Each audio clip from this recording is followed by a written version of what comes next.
Coming up on this episode, the Olympics have begun. I'll touch briefly on that. And the Phoenix Suns, they make a huge splash in free agency with the veteran minimum signing of Tyus Jones.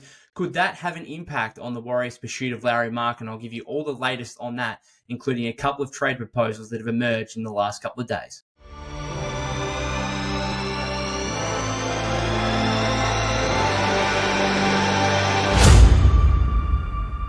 Welcome back to the Golden State with Mates podcast. I'm a bit knackered at the moment. The Olympics has begun, and that means very little sleep for me. I was up late last night, first watching the Boomers v Spain game, and then, of course, Japan and Germany as well. And then I've woken up pretty early this morning, around 4:30 a.m. it was, to watch Ariarne Titmus and Katie Ledecky in what was billed as one of the great races of the century, and it didn't really deliver, unfortunately. It was great for us as Australians, with Arnie Titmus absolutely dominating, but wasn't really much of a competition, unfortunately. You'd expected her and Ledecky to be head-to-head there at the end, and Summer McIntosh got second, and Ledecky was quite a few body lengths back in third. It was a little bit disappointing, if I'm being honest, as much as it was also exciting to watch Arnie Titmus dominate the way she did. Then obviously the 4x100 women got it done. The 4x100 in the men's, America came first, Australia got second. So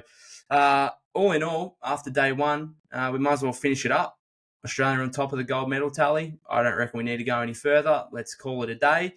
And we'll see you in LA 2028, I would have thought. But no, the basketball was exciting last night. I do have a gripe. I have a real issue with...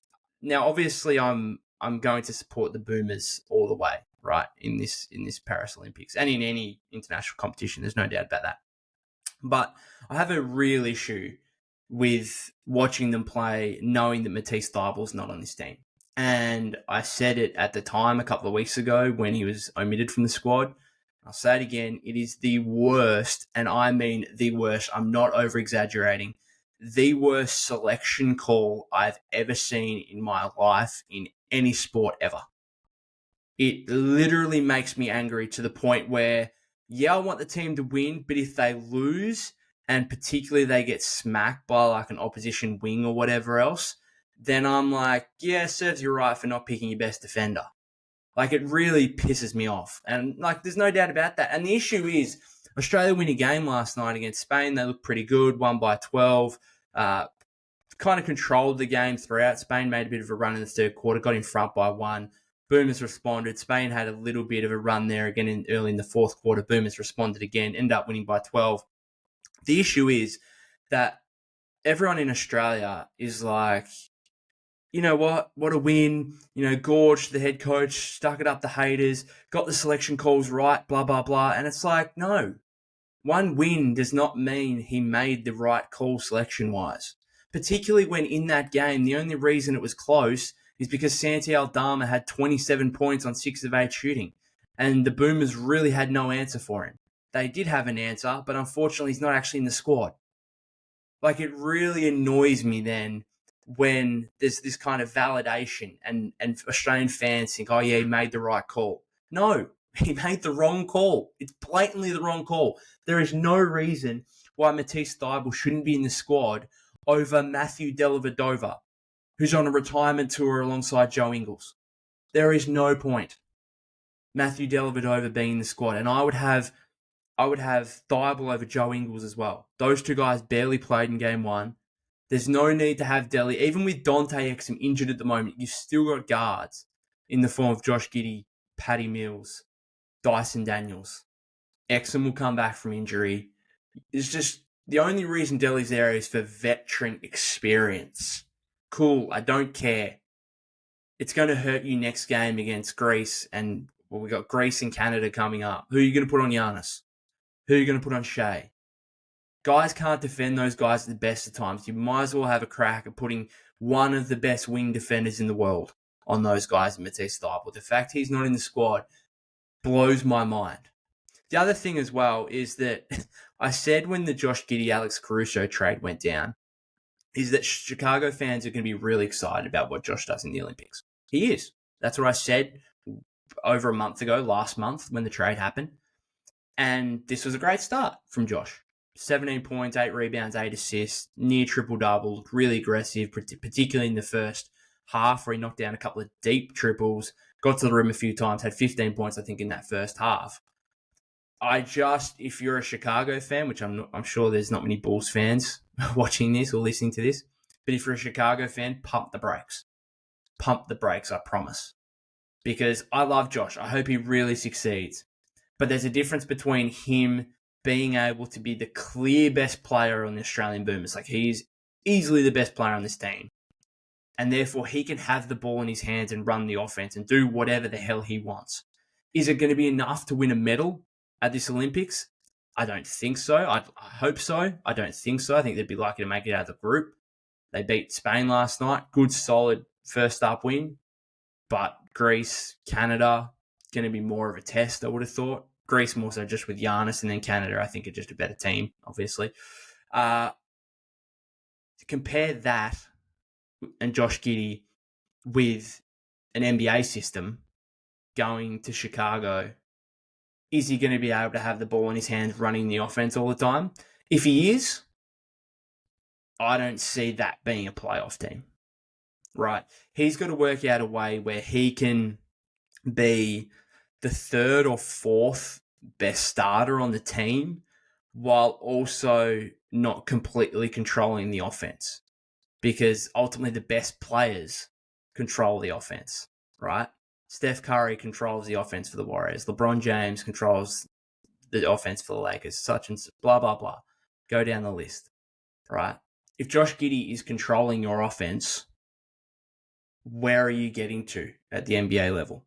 I just don't think you're a deep playoff team.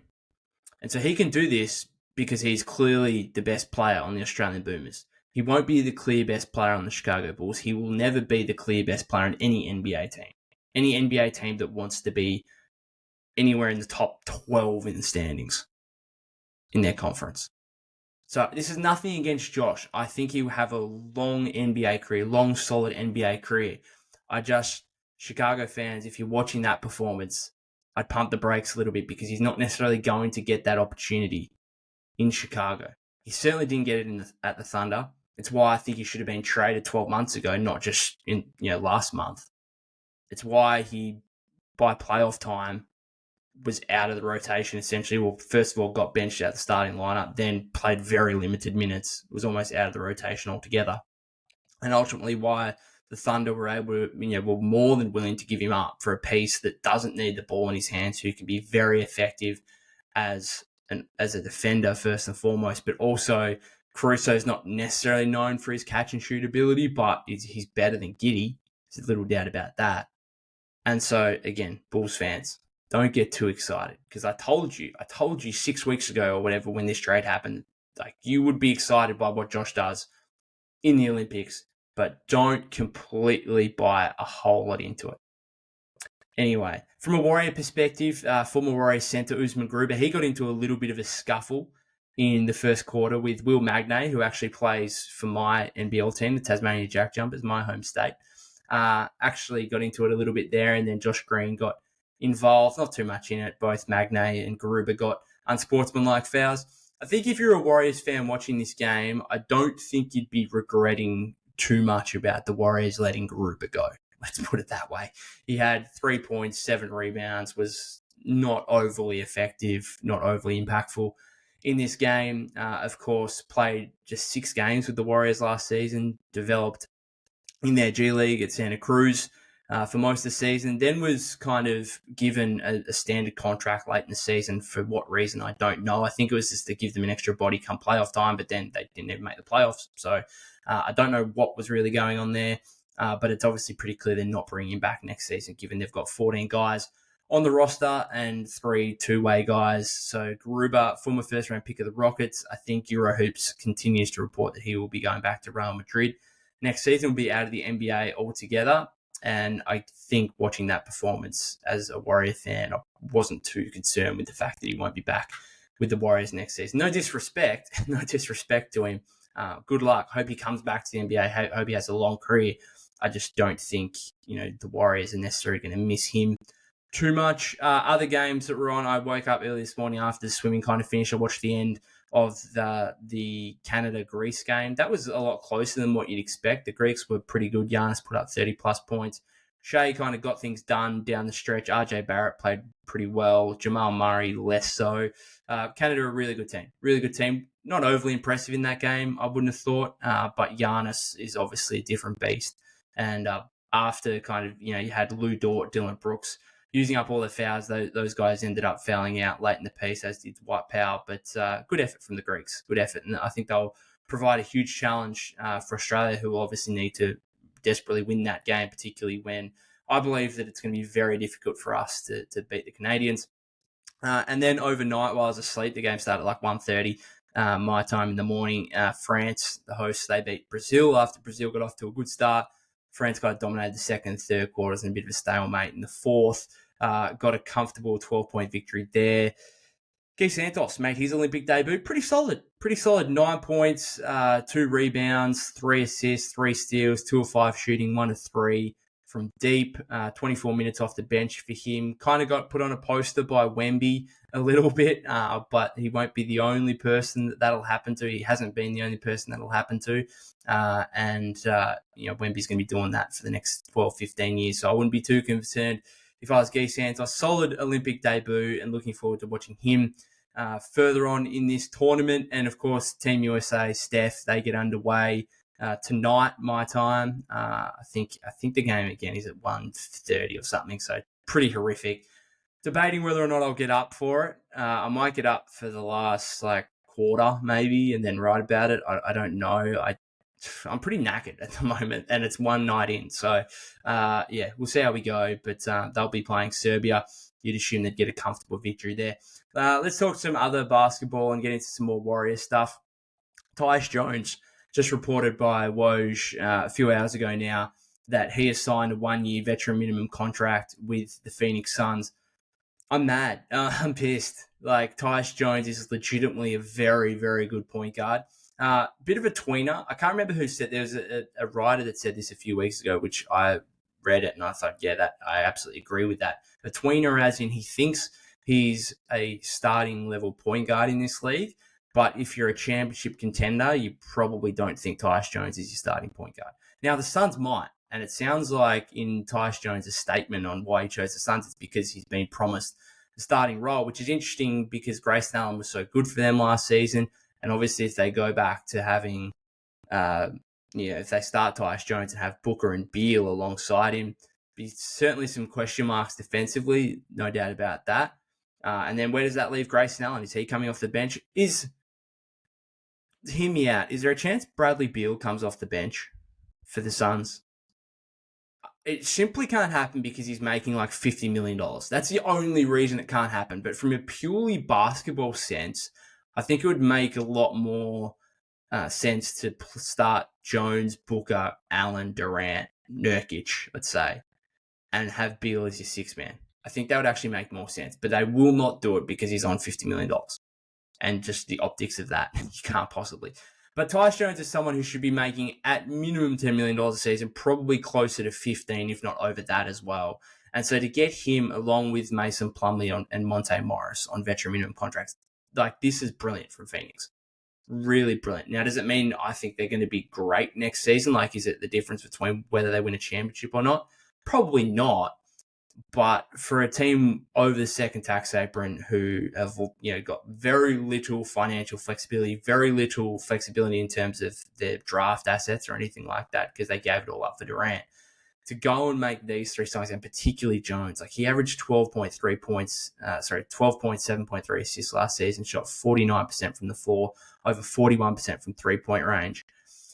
Absolutely bargain. So, I think this is better than Gary Trent to the Bucks. They're both steals. I think this is better and more important for Phoenix as well. And you can see why Jones has done it because of the lack of point guards in Phoenix. Once it kind of became more realistic that he'd have to, sign a veteran minimum contract, then obviously he wants to go to a position where, one, he can win, but two, also he'll play big minutes. And obviously from his standpoint, he'll be hoping that he can play a big role in a deep playoff team next season. If he can have big playoff moments, that could lead to a big contract next offseason. So huge for Phoenix, huge. And I'm mad as a Warrior fan because, first of all, obviously Suns a big Pacific rival. But also I was looking at Jones, and again, the further this went and the further this went in the offseason, the more realistic it became that, hey, Tyus Jones might have to sign a minimum veteran in free agency. And therefore, the Warriors could have been a suitor for him. Now, maybe in the fullness of time, we'll know whether they were or not.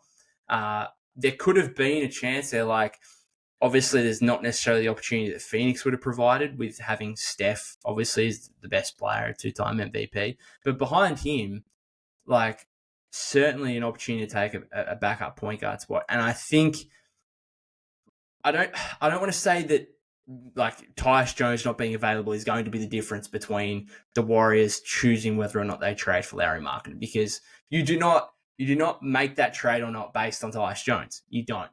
However, I would have felt so much more comfortable, and I mean so much more comfortable in giving up Brandon Pajemski if you also had a handshake agreement with Tyus Jones that said, okay, we're going to make this trade and you're going to sign and be our backup point guard and potentially play plenty of minutes alongside Steph as well. That's why I love Tyus Jones so much, because he can play off the ball. He's a pretty good shooter.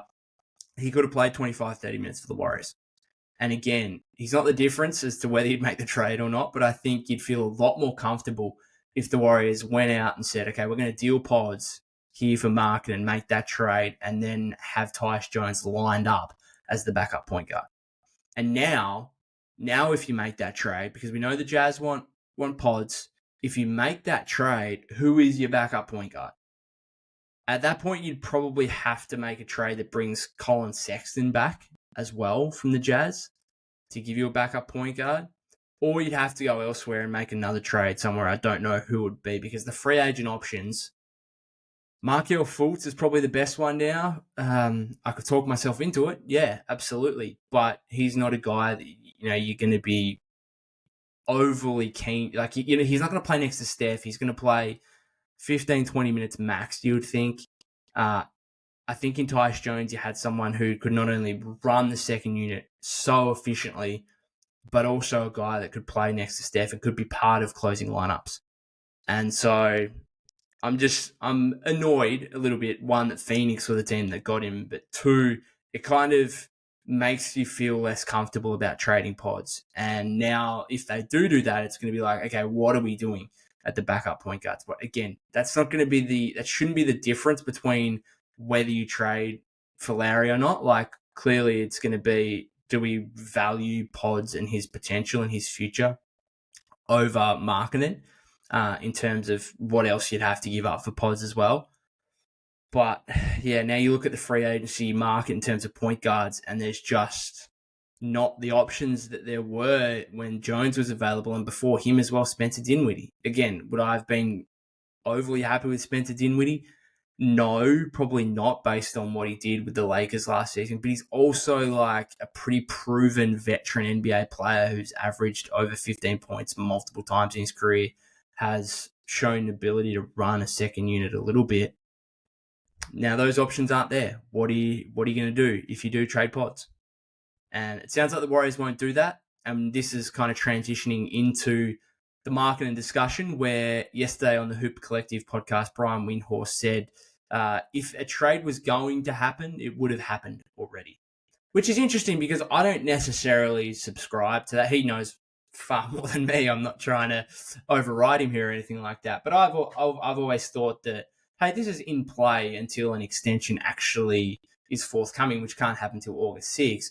And then obviously before that date, we'll get a true idea of whether or not Utah want to keep Lauri or not, or if they're more than willing to sign him to an extension, which I think is starting to become like, I think yesterday was a bit of a pessimistic moment in this whole scenario, where Windhorst said that.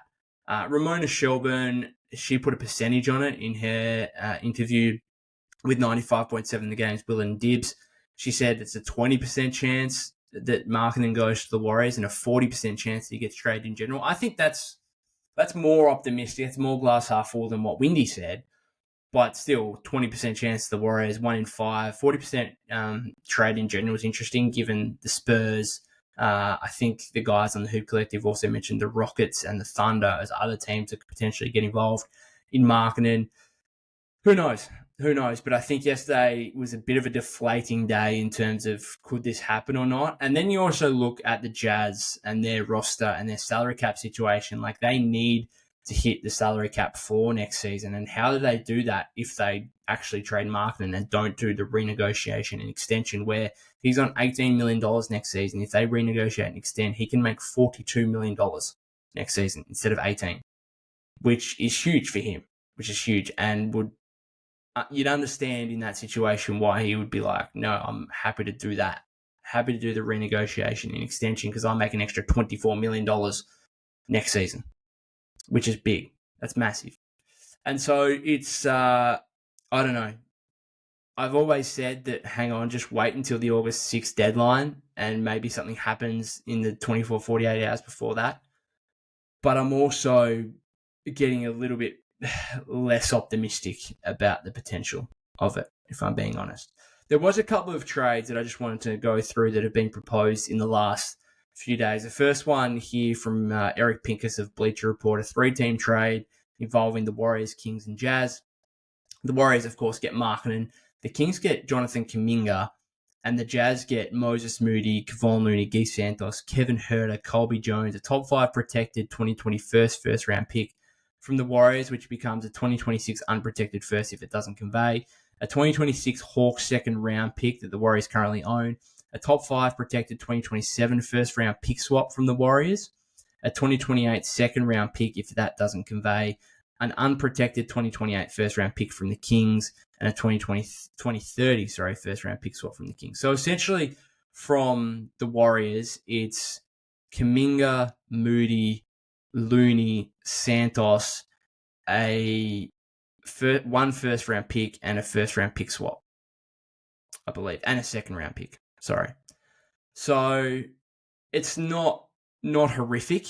Not horrific. I think the value is about fine. I just don't see, like, the issue for Utah, and yes, I know in this proposed deal, you know, they're not really getting a blue chip prospect, and that I think that is the issue for the Jazz in this deal. They're not getting a blue chip prospect. Like, Moody's nice, Colby Jones is nice, Santos might become an NBA rotation player, Looney's only expiring, Kevin Huerter's, you know, potentially rehabilitate his value a bit and trade him down the road.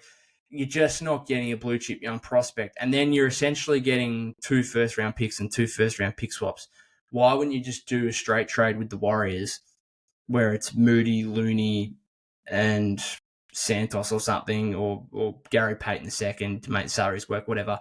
Those 3 guys, and then all the picks, which is more like this is 2 first-round picks and 2 first-round pick swaps.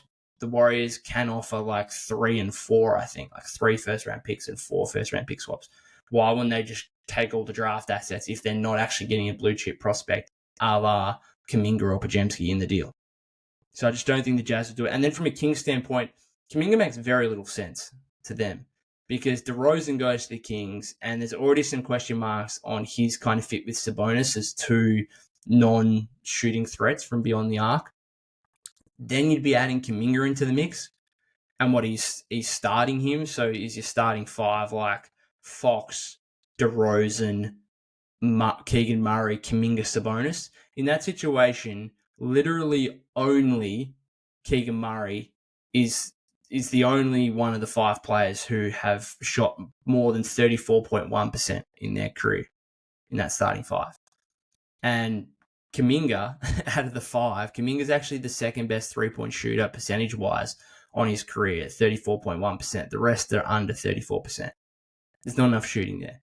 So I don't think it makes sense from an on-court fit. I also don't think it makes sense from a financial fit when you've got long-term money in Sabonis, Fox, you just paid DeRozan, you've just paid Malik Monk. Very good deal. Very good deal for Malik Monk. It's still nearly $20 million a season. Kuminga's going to want an extension in excess of $140, $150 million. Keegan Murray might want the same in another 12 months. Doesn't make sense. Doesn't make sense financially. Doesn't make sense necessarily for an on-court fit because then, I mean, what, you're going to start someone else at the 2 guard, and then Kuminga's going to be a 6-man or something like that. And that's probably not where he wants to be at entering his 4th year in the league. It's kind of the same issue the Warriors have right now. But I think all Warrior fans kind of think that, okay, if you keep Kuminga, you just got to give him the runway to be a starter. There's no ifs or buts about that. So I don't think the Kings would necessarily do it either. And from the Warriors, it's not horrific. And this, I'll go through the other trade that was proposed by Brett Siegel of Clutch Points, which it was Markkanen and Walker Kessler for Kuminga, Moody, Looney, and 3 firsts. Essentially, when we're talking about these 2 trades from a Warriors standpoint, it's are you willing to give up Kuminga and a bunch of stuff for Markkanen? And I suppose from a Warriors standpoint, the way you kind of talk yourself into it is that we're not fully convinced that Kuminga's worth $150 million. And either, if we bring Markkanen in, either him or Wiggins have got to go. And in that scenario, Kuminga is more valuable in a trade than Wiggins is, which I think is true, albeit we've heard, it's been reported that Kuminga's value isn't actually that good right now because of that impending contract extension. And so you got to weigh that up. And I think it's so risky because Jonathan Kuminga is the ultimate risk v reward right now, where you would have to pay him $150+ million, and he might never, ever reach the potential that he has and never get close to being actually worthy of that kind of money. And on the flip side, I think he can be better. I think he can be a better player than Lauri Markkanen in 2 years. I really think so. Now, is it likely? Probably not. I think I've said it before. I'd put it maybe 20% chance, but that's a 1 in 5 chance. And if he goes to a young rebuilding team like the Jazz or whatever, which again, we've heard that the Jazz don't necessarily want him, but if he did, then he would have the runway to, okay, here's the ball of heat, go out, do your thing. Maybe there'd be empty stats for a while, but maybe that would help him, and therefore he could further on down the track develop into a guy who is a really winning player. It's just a risk-free reward, and that's who he is right now. It's who he is to every team in the league. That's who he is to the Warriors. That's who he is to rival teams. It's why rival teams prefer pods, because maybe JK's upside is higher than pods, but his floor is probably lower. And you also have to pay him $150+ million from 2025-26 on his next contract, compared to pods having 3 years, $13 million coming up. So would I make those deals? I honestly don't know. I don't think the Jazz want Kuminga, and therefore I don't think they would say yes to either of these trades. But it's just so risky. It's so risky giving up Kuminga when you could turn around in 2 years and say, we gave up the better player and a bunch of first-round picks and Moses Moody and Kevon Looney, who's a 3-time championship player. Like, that would be an absolute disaster. There's no doubt about that. So let me know in the comments what kind of trade package you think the Warriors should be willing to offer the Utah Jazz right now. Would it involve Jonathan Kuminga? Would it involve him? Other than that, guys, I'll finish it up on this episode. I'll be back in a couple of days' time here. We'll see what else happens in the next 24, 48 hours. Obviously, Team USA playing their first game in the Olympics. I'm sure I'll review that and Steph's performance as well. If you haven't subscribed to the YouTube channel already, that would be greatly appreciated. You can follow me on X/Twitter at POC252. That's POK252. And other than that, I'll see you in the next episode.